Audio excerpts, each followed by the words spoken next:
everybody and welcome to my channel. I'm doing a quick video today to show you how to remove the hands of a ball jointed doll in case you wanted to put something on the doll that has sort of skinny sleeves. And I'm going to use Ruth here as an example. This is Mini Ruth by Connie Lowe, and she has pretty big hands, so a lot of clothes that would fit her won't actually fit over the hands. And I'm going to show you how to do that, and I'm actually going to change her into this cute little dress, which is a very vintagey, has a very worn look to it, and it also has really skinny sleeves that her hands won't fit through. So in order to do this, you need some tools. You can either use paper clips or you can use chopsticks. And I like to use chopsticks. It's kind of a fun way or a fun excuse to get some takeout if you don't have any chopsticks at home. So what I'm going to do, I'm going to remove her wig, and I'm using one of the wraps that she came, or I don't know that she came in this, but I'm using a wrap that a doll came in just to keep her protected as she goes through this process. I'm also going to remove my rings. So I have some rings on. I'm going to set those to the side, and also my bracelet, just so that there's no issue with metal rubbing up against her paint.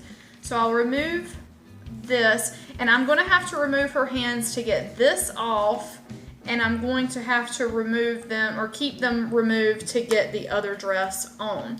So again, two ways you can do this. I'm going to show you both ways. So the chopstick method, you take the hand, and I try to be really careful with Ruth's hands because they are blushed and they have that really nice detailing there, the shading between the fingers and on the knuckles. So I try to be careful here. You're just going to pull it out until you see the string there, and then thread the chopstick through the string like so, and then pull the hand right off. Very easy to do. What the chopstick does is it holds your stringing in place. Now some people are really expert level at doing this, or at restringing. I'm not.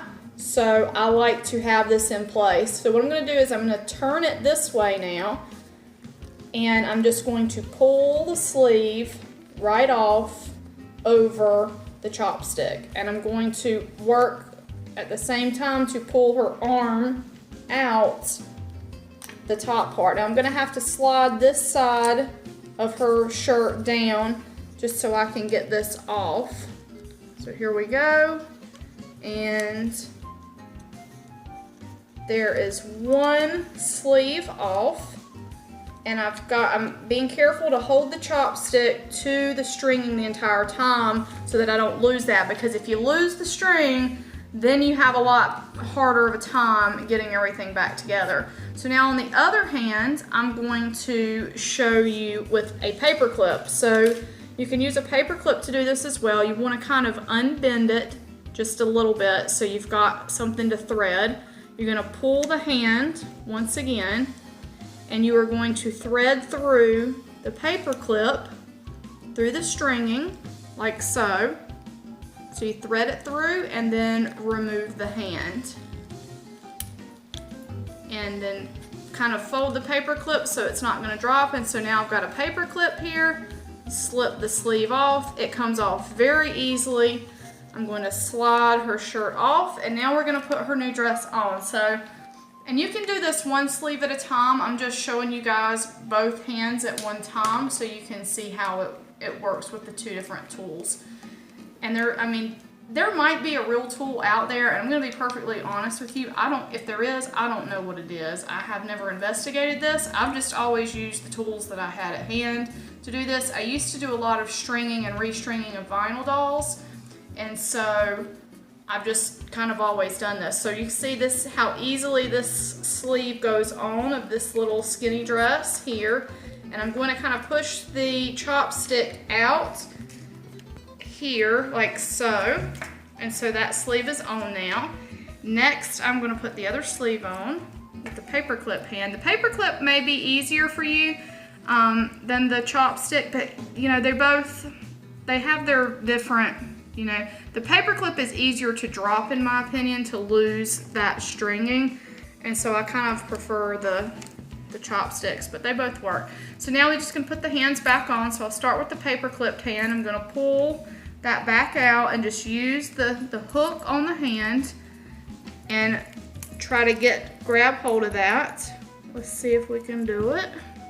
This part's the toughest part, and sometimes it can help if you have another pair of hands around, but there I did. I got it threaded right back on, and so I'm going to unthread the paper clip now, and her hand is back on, good as new, wearing her new dress. So same thing with this one. I've got the chopstick here. I'm going to kind of pull it to the side, and then I'm just going to clip the hand right on. Boom, there it is, and I'm going to pull the chopstick out. There we go. So that's a really quick, simple, easy way to remove your doll's hands so that they can wear different fashions, and you can do it using tools you already have at home. And like I said, if you don't have a paper clip or you don't have a set of chopsticks at home, just use it as a great excuse to get takeout one night from your local Asian restaurant, and then you'll have a set of chopsticks on hand that you can use for removing hands. And now here is Ruth. She went from looking really crazy and modern and pink to looking more like a vintage girl like she's intended. So I hope you've enjoyed this. I hope it was helpful for you guys. Let me know if you ever remove the hands of your dolls, and if you do, what tools do you use to do it? Like I said, I just kind of found tools at my house back when I was restringing vinyl dolls, and they work for ball jointed dolls as well, and I've stuck with it. So leave me a message in the comments below, and thank you very much for watching.